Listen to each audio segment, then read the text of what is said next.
I don't think that they played us off the park in 34 minutes. They might have had a little tiny bit more possession, tiny. But I thought we had maybe a couple of chances. I think our best chances, came from early in the game. Knew who getting down the sideline the first couple minutes. Albert's shot, maybe he gets it on frame, maybe he doesn't see, forget who it was, JP coming. Yeah. The set piece after we'd taken a red card, that was probably our best. The corner kick that Andy's been working hard on, all the guys have been working hard on, that one corner kick where Jordan's at the back post. That was a okay chance. Maybe Jordan heads it back across. So I don't think it's an even game. Who knows what the game would have come out, how it would have turned out. Then the red card happens, the first one. I've watched it a bunch of times now. I mean, look, there's no intent there. So is it serious foul play? Does it endanger the safety of the opponent? Man, maybe you could make that argument, but I thought it was a little soft. Jackson certainly didn't have any malice in it, but it, certainly changed the game. And then, Alex's was just not thinking very smart. And then the second half we struggled to keep possession. We had half chance here or there to get out of our half, but after the first goal goes in, I think the team dropped a little bit. They kept fighting, but you could just tell, and then the second goal killed us. When you were full, because it's tough to decipher once you're down to 10 and 9, did you feel once your team went behind the ball, they were in the right defensive positions? Because you had players back after you lost the ball, but they needed to be I'm in there? sure you saw it, Maz. You're pretty smart, but we changed our formation at halftime. And it was good. And we were in control. Yep. 5-3-1. Guy up front that can run. 3 midfielders moving together, back line of 5, wing backs going, trying to create something. Thought, they were, again, keeping possession, but were they really ultimately that dangerous? Thought we controlled certain moments of that. But your team didn't really create anything in that second half, all the way to maybe the Josh Atencio hit on a corner kick. Yeah. So did it seem like, even after looking the tape, would you say that taking Raul Ruidiaz was the right go? I still stand by it. I know you watched the game 3 times. I get it. But the fact of the matter is you're not going to have a ton of possession going down a guy. Okay? And Raul, to his credit, has worked awfully hard. Awfully hard. But what is his skill set? He's maybe more of a possession guy, clever. You get the ball in the attacking third. That's where he's at his best. He had a ball from Albert in the 27th minute, which I'm sure you saw. Instead of running in behind, he kind of stops because he just doesn't have that anymore. There was one play earlier in the game where he's in behind, and I don't know if somebody shoved him off balance, but he falls over. It's just not his skill set. And when you concede possession and you're playing a little bit further back on the field, I believe that the smart thing to do is get some guys that are good in transition on the field. Looking at that and going through what you're saying, I mean, it seemed like you guys, most of your attacks in the first half, 38% of it came down the left side to Jordan. It seemed like when Jordan was gone, you guys had no outlet anymore. Do you feel like that's an issue? Maybe another player could have came in to give you someone that could extend the field on that side? You are a little bit behind the 8 ball with down a guy.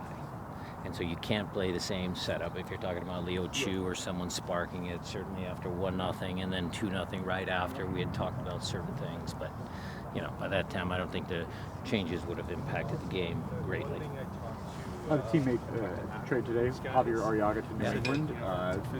First on Javi, what has he meant to this club over the last 5 years? Well, it's a great question. I mean, without Javi, maybe we don't get the MLS Cup in 2019. He had a really good performance down in LA. He's been a guy in and out of the Ecuadorian national team. Won us a lot of games. CCL run, he was involved.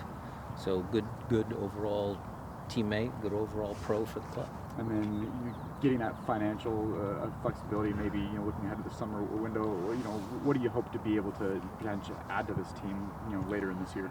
Yeah, I think that was Craig's area of expertise, but I think it's a good move because I don't know if I told you guys this or not, but after Jackson kind of established himself, we had conversations with Javi about moving on because he wanted to play. He's in the prime of his career, and I think we accomplished two things. We gave Javi an extra chance to solidify himself with a different team. We collected money that we can use in the summer, $1 million, and let's see if he's got a fresh lease on life, and let's see what we can do with some of that money in the summer. What is Nathan's role in all of this?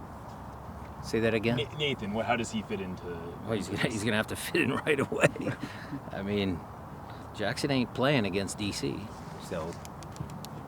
Are you expecting the same level of mistakes that you got from Javi? At the press conference, you mentioned that the mistake he made was due to his lack of play time. Well, Nathan hasn't seen any play time either. So are you expecting the same level? And does the leash exist for him to make those mistakes? Sure. He played full 90 for Defiance. Javi also played a few games, and then you also made that comment. Well, we do the best we can to get him ready. Correct. And my question remains: Is there a Okay. leash for him to make those mistakes? Sure. Okay. What did you see out of Nathan in those 90 minutes with Defiance? It's good. It's a good run out. I mean, those games are challenging to assess sometimes because he hasn't been with the team. He doesn't train with them. He trains with us, and sometimes going there to play is challenging. That rhythm of that group is a little different than ours, but he did well. Thinking about Javi, can you just elaborate a little more how he impacted on and off the pitch during his time here? Well, everybody liked him. He was a good teammate, and of course, I went through some of the games. There's probably a few more games that he had a good part in our success. So we wish him well. The type of loss you're coming from are one of those losses that could break a team, it could break a season. What was the feel? What was the message today going on to this week to forget about what happened? Well, if you look at the course of the games that we've had, you could say Austin, okay, our attacking wasn't great. In Colorado, we shoot ourselves in the foot. San Jose, we shoot ourselves in the foot. LA Galaxy, I thought we played well. We're dropping points because of red cards. With a little bit of better play, smarter play, a little bit of luck, we might not be having the same conversation. I don't think anybody's played us off the park yet, so whatever guys people say online and whatever they say out in the public, that's their opinion. But we still have confidence that we can get things done. How much change should we expect going into this next game? Well, we're going to talk about it now. We didn't know if the trade for Javi was actually going to go through till late last night. But we'll assess. We'll see what the squad shapes up because we got to start a certain group in Philly, and how does that backfill into the DC game? And Pedro, did you get a firm timeline on Pedro's recovery? It's going to be at least 4 weeks. The red card on Alex was very uncharacteristic. What were the conversations with the player, about it and moving forward? He's going to move forward. I'm sure he'll talk to you guys at some point and give you his version. Brian, how do you get the players to play smarter? Is that a lot more film studies, those situations on the field, or just them trusting and believing in the system? They got to trust and believe in the system. They got to, be better on the field. We as coaches need to make sure that the training sessions are hard and intense. But today's training session was overall pretty intense. So it's a combination of all those things. Going over the details, the little details that matter in games. We'll make sure that we go over those again and again and again until we get it right. How's Reed Baker-Whiting doing? Better. Might come on the trip with us. You talked about, some of those things that have just not happened for the team. One pass here, one mistake there. Everybody focuses on the tactics. Is there anything beyond the tactics? Is it leadership on the field, player cohesion? Is there anything else that is not tactics? I think a lot of it's not tactics. I don't know about what you guys see when you watch the games, but we get ourselves into good positions. It's not the tactics from our goal kicks, mid-block, getting past our what is troubling.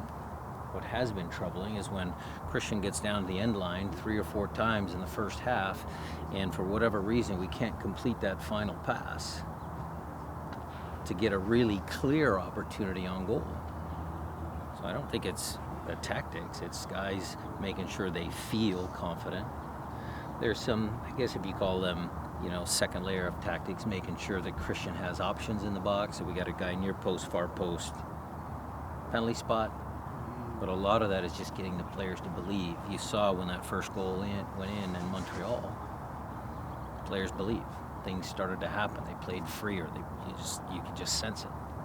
And that's, I think, what's missing, not the tactics. To your point on the film, the 3 spots you talked about players getting there, is it the belief that they need to believe that if somebody's got the ball, I don't need to wait, I just have the conviction, courage to get to one of the 3 spots you talked about Well, again, you guys have watched the film. Yeah. That first, right from the kickoff. At 3-minute mark and 4-minute mark. Well, right from the kickoff. Yeah. They kick the ball long. We collect the ball. We get out of it with some one-touch passing. We're down the left-hand side of the field. Knew who overlaps. Where did Raul touch the ball to go out for a goal kick? He was, 5 yards this side of the near post.